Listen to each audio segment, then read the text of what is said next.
দ্রৌপদী একদিন তার সখীদের সঙ্গে নদীতে স্নান করতে গেলেন। সেখানে গিয়ে দেখলেন এক ঋষি সেই নদীর জলে স্নান করছেন।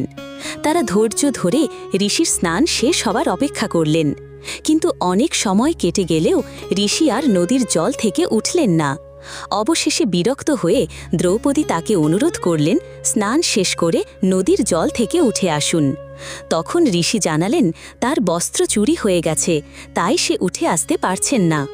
দ্রৌপদী তখন নিজের শাড়ি থেকে একটি টুকরো ছিঁড়ে ঋষির দিকে ছুঁড়ে দিলেন, কিন্তু নদীর প্রবল স্রোতে সেটি ভেসে চলে গেল। তিনি আবার শাড়ির আরেকটি অংশ ছিঁড়ে ঋষির দিকে ছুঁড়ে দিলেন, কিন্তু সেটাও নদীর স্রোতে ভেসে গেল। তৃতীয়বার তিনি আরও একটি টুকরো ছিঁড়ে ঋষিকে দিলেন, আর এবার সেটি তার হাতে পৌঁছাল।